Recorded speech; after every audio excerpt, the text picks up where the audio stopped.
অনেকে হাত ধরে বলেছিল, হামজালা ভাই জাতীয় সংসদে যখন যাবেন একটু বললেন হাদি হত্যার বিচারটা যেন হয়। এলাকায় বলেছিলাম যে আমরা ন্যায়ের পক্ষে কথা বলবো, ইনসাফের পক্ষে কথা বলবো। তখন অনেকে হাত ধরে বলেছিল, হামজালা ভাই জাতীয় সংসদে যখন যাবেন একটু বললেন হাদি হত্যার বিচারটা যেন হয়। আজকে যে সন্তানটা ন্যায়ের পক্ষে কথা বলেছিল, ইনসাফের আওয়াজ দিয়েছিল, আমাদের মতোই যুবক মাননীয় স্পিকার, তিনি এই যে স্বপ্ন বলেছিল এক সুন্দর বাংলাদেশ করবার, রাস্তার ভিতরে সেই স্বপ্ন থামিয়ে দেওয়া হয়েছে। এই বিচার যদি না হয় তাহলে আমাদের মতো হামজালাদের নিরাপত্তাও রাস্তায় কেউ দিতে পারবে না মাননীয় স্পিকার। এজন্য আপনার মাধ্যমে আমি বলতে চাই, হাদি হত্যার বিচার যেন সুনিশ্চিত করা হয় মাননীয় স্বরাষ্ট্রমন্ত্রীর মাধ্যমে। মাননীয় স্পিকার, আর একটি কথা, আমি আর বেশি লম্বা দীর্ঘ আলোচনা করব না। আমার এলাকায় মাদক নিয়ে বড় মুশকিলে আছি, প্রশাসনের সেই সহযোগিতা। অনেকে হাত ধরে বলেছিল, হামজালা ভাই জাতীয় সংসদে যখন যাবেন একটু বললেন হাদি হত্যার বিচারটা যেন হয়। এলাকায় বলেছিলাম যে আমরা ন্যায়ের পক্ষে কথা বলবো, ইনসাফের পক্ষে কথা বলবো।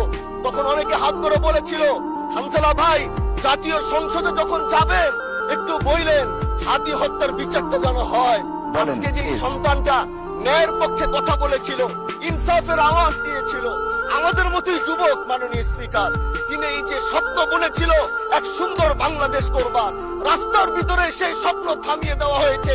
এই বিচার যদি না হয় তাহলে আমাদের মতো হামজালাদের নিরাপত্তাও রাস্তায় কেউ দিতে পারবে না মাননীয় স্পিকার। এজন্য আপনার মাধ্যমে আমি বলতে চাই, হাদি হত্যার বিচার যেন সুনিশ্চিত করা হয় মাননীয় স্বরাষ্ট্রমন্ত্রীর মাধ্যমে। মাননীয় স্পিকার, আর একটি কথা, আমি আর বেশি লম্বা দীর্ঘ আলোচনা করব না। আমার এলাকায় মাদক নিয়ে বড় মুশকিলে আছি, প্রশাসনের সেই সহযোগিতা আমি পাচ্ছি না। একদিক থেকে আমি নিজে মাদক বিরোধী সংগ্রামে নিজে রাস্তায় নেমে মাদকের বিরুদ্ধে আমি নিজে অভিযান চালিয়েছি। এবার তাদেরকে একদিক থেকে ধরে যখন প্রশাসনের কাছে ইয়াবা সহ গাঁজা সহ দেওয়া হয়, তখন তারা একদিক থেকে আসে কোর্টে চালান করে দেয়। একদিক থেকে গোটা দেশ বলছে এই দেশ মাদক মুক্ত করতে হবে, আরেক দিক থেকে যখন তাদেরকে আমরা কোর্টে চালান করছি, 3 দিন থেকে 4 দিনের মাথায় জামিন নিয়ে এলাকায় এসে আবার মাদক ব্যবসা করছে। এজন্য মাননীয় আইনমন্ত্রীকে বলবো, আপনি এই ইয়াবা গাঁজা যেই বড় বড় নেশাগুলো আমাদের দেশে বেশি সচরাচর চলছে, এই বিষয়ে আইনটাকে আরেকটু মজবুত যদি করবেন, তাহলে আমরা মনে করব আমরা এই দেশ আর এই সমাজটাকে আমরা হয়তো আগামীর বাংলাদেশ, আগামীর যারা যুবক, মাননীয় স্পিকার আপনার খারাপ লাগবে, যুবকগুলো গ্রামের তারা ধ্বংস হয়ে যাচ্ছে।